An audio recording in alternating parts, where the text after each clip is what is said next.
Bueno, buenas noches y gracias por la invitación del colegio, de su Comisión de Asuntos Tributarios, y también gracias por compartir la mesa con tan distinguidos ponentes esta noche.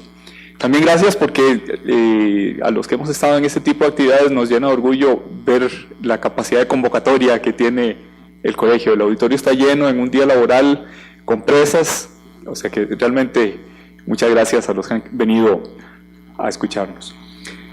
La desventaja de ser el último que expone es que toda la carnita, dijéramos, ya fue consumida, ya fue expuesta, saboreada, y lo que queda son nada más las partes de la carne que quizás se están quemando por el tiempo transcurrido.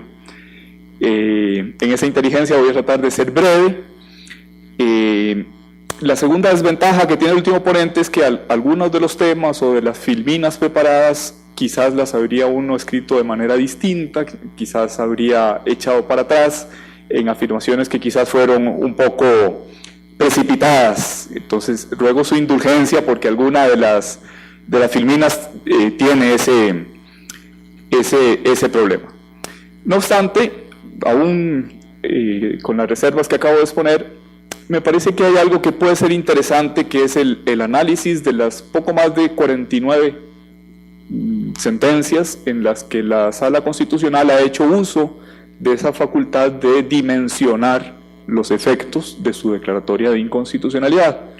No se asusten, no voy a exponer las 49, las agrupé por temas principales, y además desde el punto de vista tributario me voy a permitir hacer algunas afirmaciones de cuáles son las consecuencias de una declaratoria de inconstitucionalidad. Este es el voto que nos trae hoy aquí. Se declararon nulos 3 artículos, el 1, el 3 y el 5. Todos impares, fáciles de recordar, y se declararon inconstitucionales por una razón procedimental, porque en el procedimiento legislativo se violó el principio de publicidad al no haberse publicado el texto sustitutivo que modificaba esos 3 artículos. Esto me parece que es importante retenerlo porque no se declara la inconstitucionalidad por razones de fondo. Es más, por razones de fondo se rechaza de plano la inconstitucionalidad. Hay 3 magistrados que intentaron declarar, 3 de los 7, la inconstitucionalidad por razones de fondo, en concreto por violación al principio de capacidad económica, que era uno de los temas argumentados, pero la mayoría de la sala dispuso que no se había incurrido en ese vicio de inconstitucionalidad. ¿Qué quiere esto decir? Que perfectamente puede la Asamblea Legislativa emitir incluso las mismas normas sin cambiar ni una coma, ahora sí respetando el procedimiento legislativo, que el examen de la constitucionalidad de fondo de alguna manera ya fue superado con esta acción de inconstitucionalidad. ¿Verdad? Eso tiene sentido con lo que nos explicaba Ricardo, de que hay el plazo de 1 año para hacerlo, y tiene sentido si lo comparamos con otras sentencias de inconstitucionalidad que veremos más adelante. Esto es lo que hizo el texto sustitutivo. Añadió en el artículo 1 toda sucursal de una sociedad extranjera o su representante. En realidad yo pienso que fue un añadido bastante inocuo. Se modificó la tarifa, que inicialmente era de $300 para todas las sociedades, y se introdujo en su lugar una tarifa para sociedades activas de medio salario base y para sociedades inactivas de 1/4 de salario base. Salario base es el que devenga el oficinista 1 del Poder Judicial, mientras todo el país hace presión para que el salario de ese oficinista no crezca. Él es el único funcionario que quiere que le suban el salario todos los meses.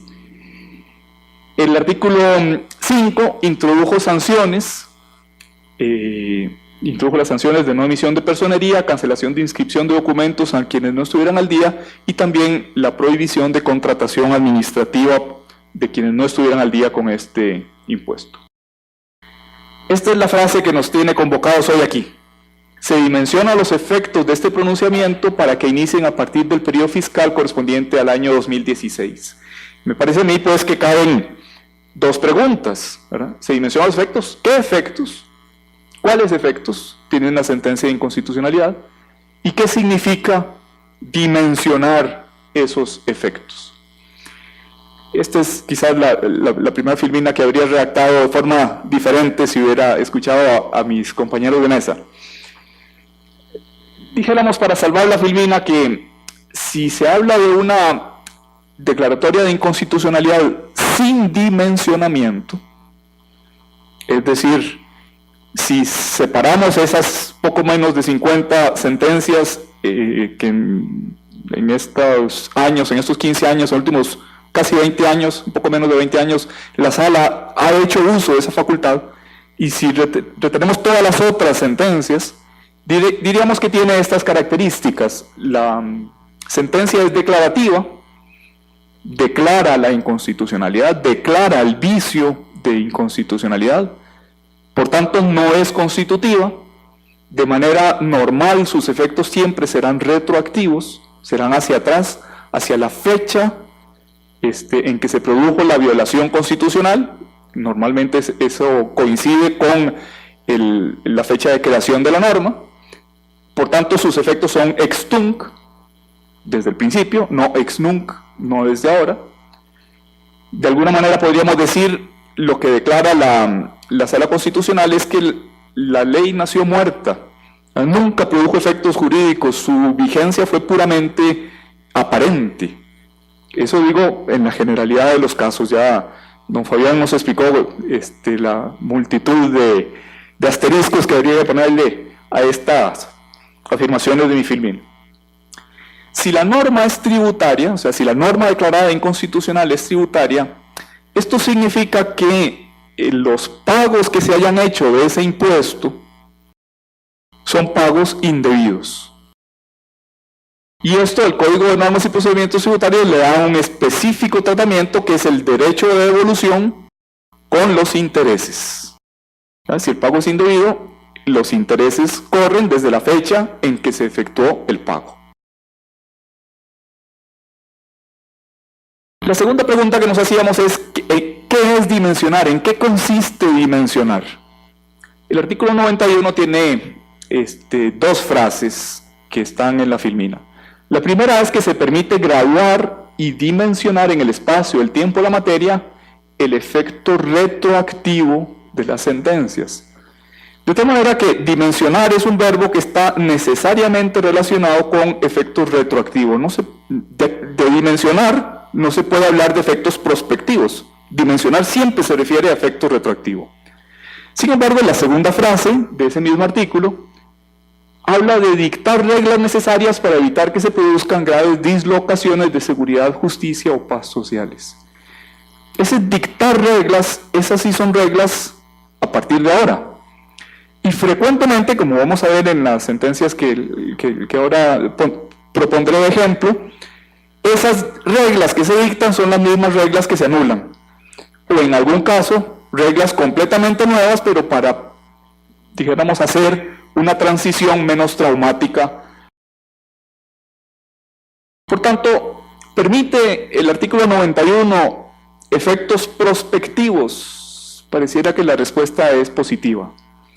Y en cambio la segunda pregunta, ¿puede mantener la vigencia de una norma anulada por inconstitucional?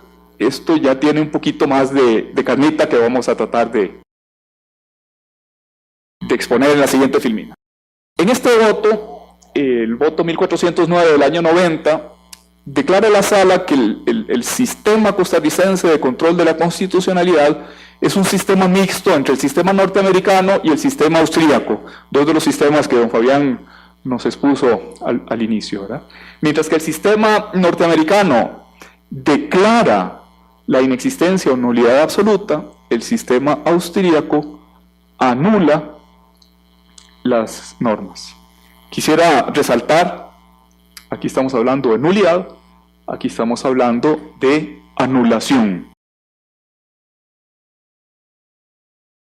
El artículo 88 de la Ley de la Jurisdicción Constitucional, a diferencia de lo que afirmó don Fabián en su exposición introductoria, yo creo que sí tiene una contradicción con el artículo 91. El artículo 88 dice expresamente que la anulación,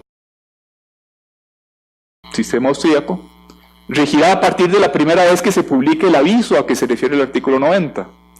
El primer párrafo del artículo 91 dice que el efecto es declarativo y retroactivo a la fecha de vigencia del acto o de la norma.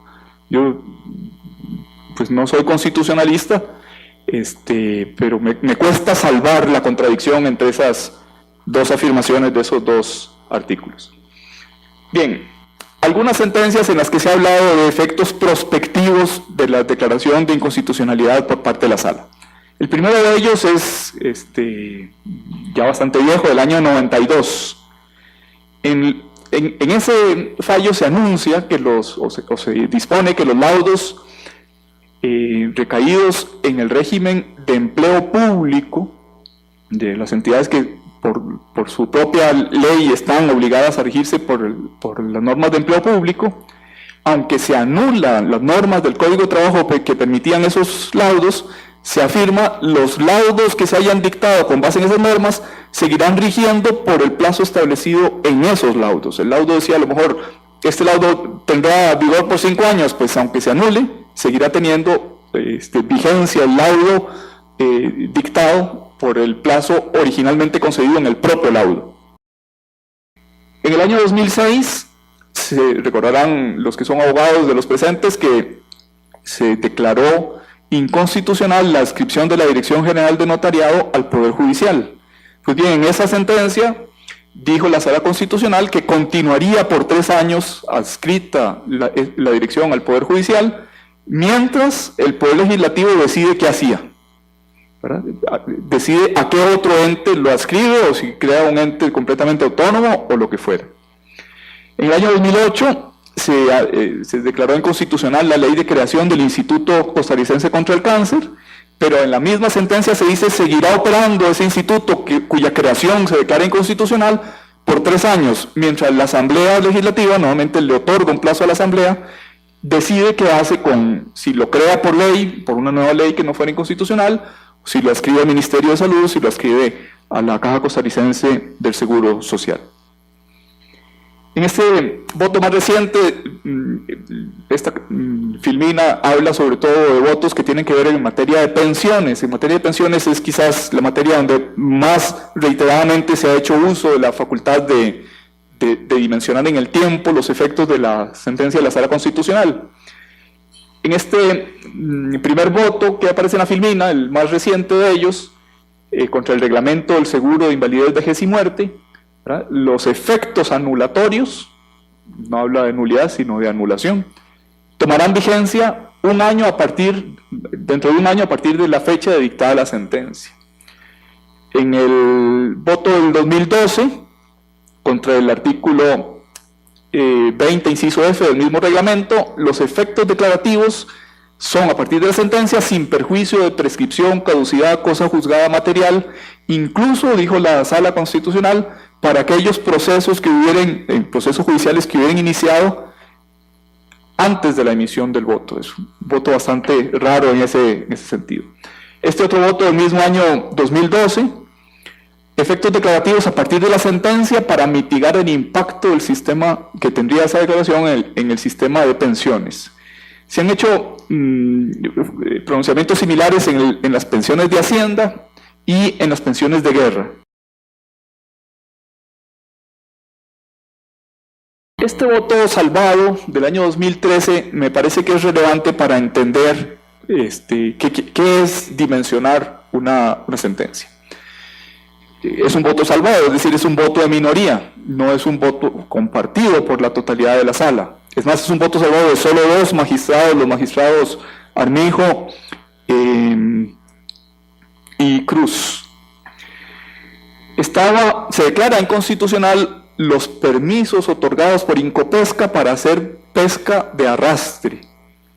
Se declara que esos permisos, esa facultad de otorgar permisos de Incopesca es inconstitucional por contravenir el artículo 50 de la Constitución Política, que básicamente habla del derecho a un ambiente sano. La protección del ambiente impide que nadie pueda otorgar permisos de pesca de arrastre. No obstante, por mayoría, se declara que los permisos otorgados por Incopesca seguirán en vigor por todo el plazo originalmente concedido en cada uno de esos permisos.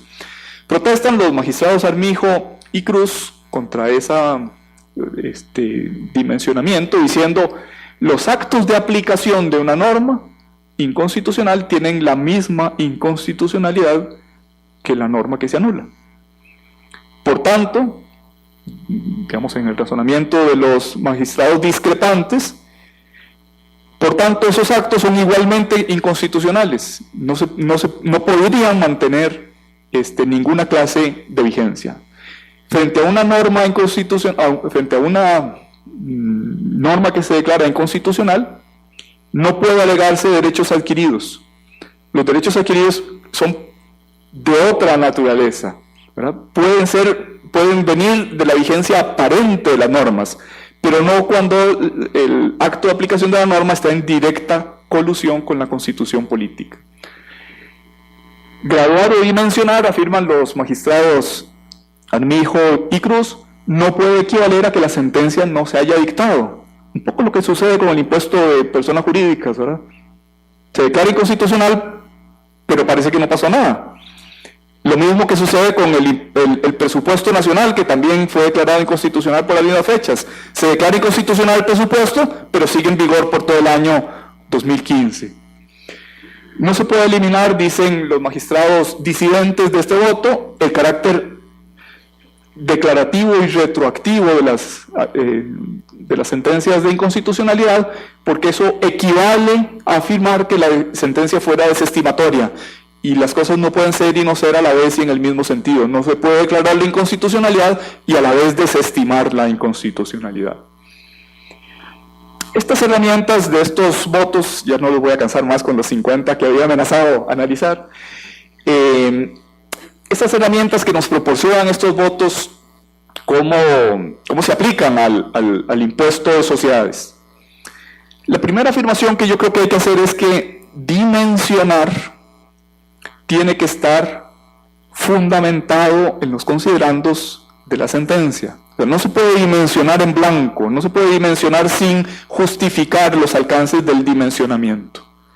Eso lo dice expresamente ese voto salvado al que hacía referencia, pero la verdad es que se deriva de todos los votos en los que se dimensionó. En muchos casos el por tanto no se entiende sin el considerando. Y en muchos casos, sorpréndanse ustedes, el por tanto es escuetísimo y el considerando tiene muchísimas alcances y que no sospecharíamos viendo solamente el por tanto de la sentencia. Esto es especialmente cierto en algunas sentencias. Todas las que les hablé de pensiones, por ejemplo, es el caso. Cuando se declaró inconstitucional el impuesto a los activos, también fue el caso. El por tanto no era tan explícito como era el considerando. Incluso, en algunos casos, el dimensionamiento ha sufrido un redimensionamiento posterior y ha habido también dimensionamientos de oficio posteriores al voto.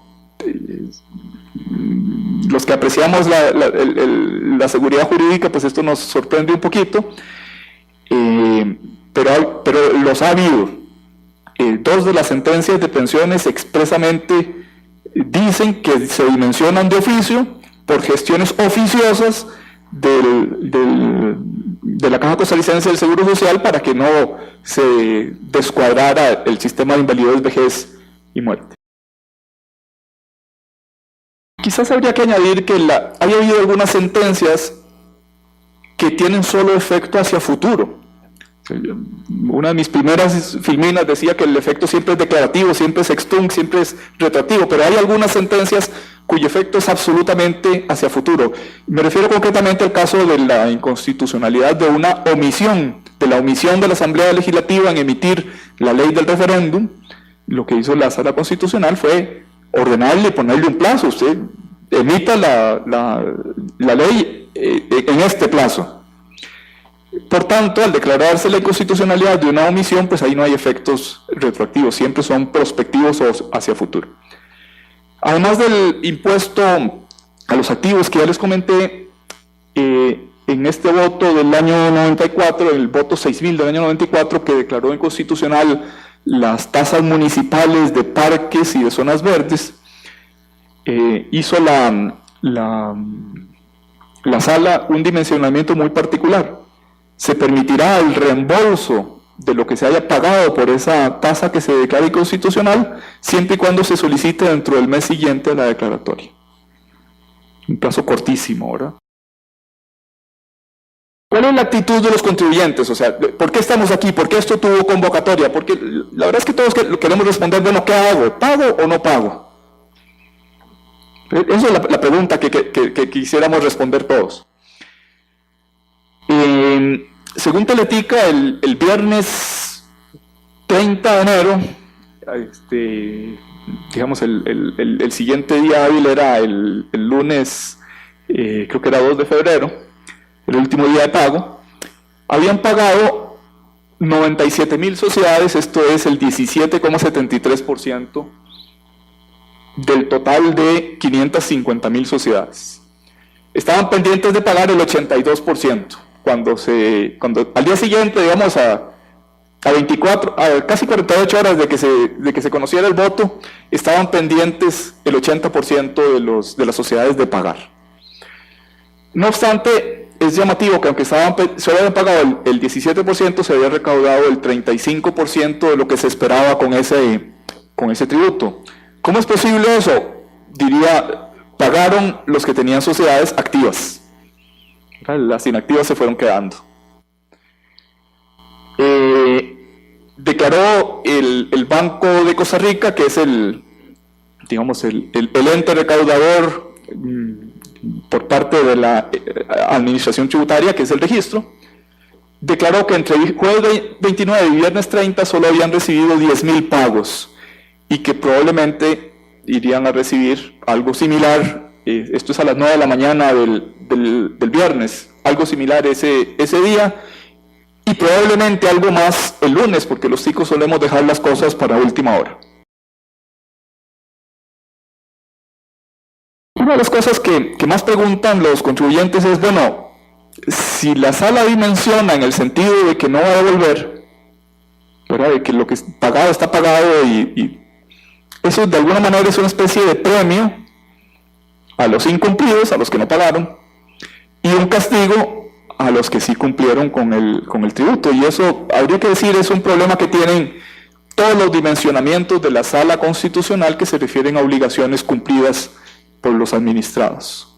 Y eso es particularmente serio en el caso de los tributos, ¿verdad? Cuando se declaró en el Constitucional el impuesto a los activos, los que no pagaron dijeron, bueno, qué dicha. Los que sí pagaron dijeron, qué tirada, solo me van a devolver una parte de lo que pagué. Quizás se le podría sugerir a la sala, hombre, ¿por qué, para no provocar esa dislocación, esos graves perjuicios, haciendo devolver un impuesto que además ya fue gastado? Un tributo como un impuesto a las sociedades era un tributo que tenía un particular destino, que era fortalecer los organismos de seguridad. Se compraron radiopatrullas, se compraron equipo para las policías, etcétera. No vamos a poner al Estado a vender las radiopatrullas y el equipo de policías para devolver el pago, ¿verdad? Eso, hasta el más libertario consideraría que es absurdo. Pero sí podría la sala perfectamente conceder un crédito aprovechable en un determinado plazo. Quienes pagaron tienen derecho a utilizar ese crédito en el pago de su impuesto o de sus impuestos. Si se trata de una sociedad inactiva, muy probablemente esa sociedad inactiva no tendría contra qué aplicar ese crédito, pero por lo menos no es tan gravoso, no es meterle el dedo en el ojo a los contribuyentes que sí cumplieron religiosamente con el pago. ¿Cuál es la actitud, decíamos, de los contribuyentes? Es una actitud similar a la del registro. Esperemos a ver qué dice la sala. Solamente pago si tengo que contratar administrativamente con el Estado, puesto que hay una sanción que por lo menos aparentemente está en vigor, que no se puede contratar administrativamente con un ente público si no estoy al día con el tributo. Además, como hay una base pública de datos de quién está activo, de quién está al día y quién no, pues es muy fácil para el que hace la contratación meterse en la base pública y ver si estoy activo o no. Si tengo que inscribir algún documento en el registro, pues también pago el tributo. o si necesito de alguna manera una certificación del registro, aunque lo más usual es que las certificaciones no las emita el propio registro, sino que las emita un notario para quienes están en esta circunstancia. Esta sanción aplica para las autoridades registrales, pero no aplica para el notario. De tal manera que si mi actitud es pagar, lo que tengo que saber es que mi pago será similar o semejante a lo que los estudiantes de Derecho, ya me sacaron la tarjeta amarilla, ya voy a terminar, a lo que los estudiantes de Derecho Civil de primer año conocen como el pago de una obligación natural, ¿verdad? Una obligación prescrita digamos, cuando hay un testamento que ha sido declarado nulo, pero se ejecutan las disposiciones del testamento como una obligación puramente natural. No tiene fuerza jurídica, pero una vez que se hace el pago de esas obligaciones no hay derecho de reembolso. Una pregunta que quizás todos nos estamos haciendo: ¿puede llevarse a cobro ejecutivo una deuda inconstitucional? Me parece que parte de la respuesta tiene que ver con que hemos empezado diciendo que la inconstitucionalidad fue por procedimiento, por violación al principio de publicidad en la tramitación legislativa. Pero la otra parte de la respuesta tiene que ver con el tema de prescripción. El registro ha tomado una decisión prudente o no de no iniciar los procesos de disolución de sociedades que tienen 3 periodos acumulados. Pero el periodo más viejo, si no toma esas decisiones en lo que queda de este año 2015, el periodo más viejo va a prescribir, porque esa prescripción en aquel año era de 3 años y la Sala Primera ha declarado que las prescripciones se rigen por el tiempo en el que nació la obligación tributaria. Y si aquella prescribió, ya deja de ser exigible, se extinguió la obligación por prescripción y por tanto deja de haber 3 periodos pendientes de pago, ¿verdad? Tendría que acumularse el 4.º periodo, que sería el del próximo año 2016. Bien, no los causa más. Muchísimas gracias y estamos a su disposición para preguntas.